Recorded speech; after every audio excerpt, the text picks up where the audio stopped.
안녕하세요. 임플란트 타이거입니다. 가끔씩 우리가 이해할 수 없는 일들이 벌어지곤 합니다. 어쩔 때는 길 가던 사람을 아무런 이유 없이 폭력을 휘두르는 경우도 생기고 있고요. 또 어떨 때는 사소한 시비거리가 한 사람의 생명을 앗아가기도 하는 그야말로 이해할 수 없는 참혹한 사건들도 발생하고 있습니다. 바로 이런 것들이 대부분 정신장애나 정신질환 때문인데요. 이런 정신질환자들을 선제적으로 찾아내고 치료를 도와주는 국가사업이 있는데요. 정신질환자 치료비 지원 사업입니다. 그런데 내년부터 정신질환자 치료비 지원 사업의 대상이 더욱더 확대됩니다. 보건복지부에서 발표한 보도자료인데요. 자, 여기 정신건강복지법 시행령 개정안 입법 예고인데요. 응급입원 그리고 조기 정신질환 치료비 지원에 대한 법 시행령을 개정하기로 했습니다. 먼저 현재까지 시행되고 있는 정신질환자 치료비 지원 사업을 살펴보면 지원 대상은 정신질환 때문에 치료받고 있으면서 소득 기준을 충족했을 때 치료비를 지원해 주는데요. 응급입원이나 행정입원, 발병 초기 정신질환,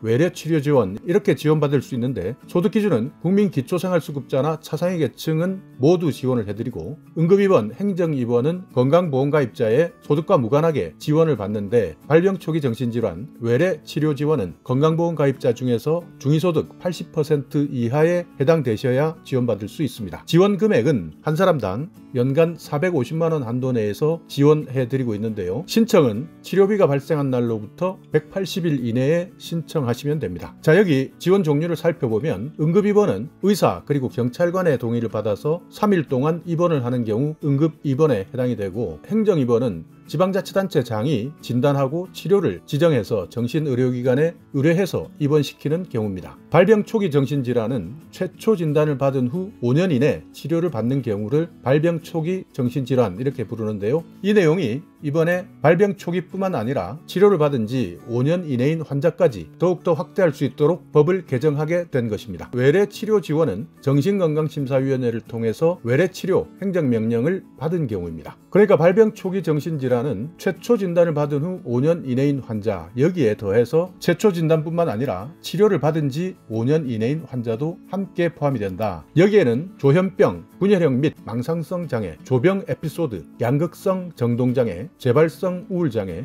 지속적 기분장애가 있습니다. 이런 경우에 의료비를 지원받을 수 있습니다. 그리고 건강보험가입자 같은 경우에는 본인 일부 부담금만 지원해주고 국민기초생활수급자나 차상위 계층에게는 본인 일부 부담금뿐만 아니라 비급여 본인 부담금까지 모두 지원해드립니다. 여기에서 이번 법률 개정에서는 환자가 부담해야 하는 비용의 일부 또는 전부를 지원하되 소득 수준을 고려해서 비급여도 지원할 수 있도록 바뀌는 것이죠. 그러니까 국민기초생활수급자나 차상위 계층이 아니다 하더라도 소득 수준을 고려해서 비급여 본인 부담금을 일부 부담할 수 있도록 하는 겁니다. 여기에 본인 일부 부담금이라는 것은 진찰료, 입원료, 식대, 투약 및 조제료, 주사료, 마취료, 정신요법료, 검사료, 영상진단료, 신종감염병 코로나 검사비까지 지원받을 수 있는데요. 여기에서 기초생활수급자나 차상위 계층 중에 환자일 경우에는 환자가 생계급여나 의료급여, 주거급여, 교육급여를 수급하는지 차상위 계층에 해당되는지 여부를 본인 스스로 확인하지 못하는 경우가 있습니다. 이때는 절차를 간소화하기 위해서 당사자 동의를 구한 이후 담당 공무원이 수급자 여부를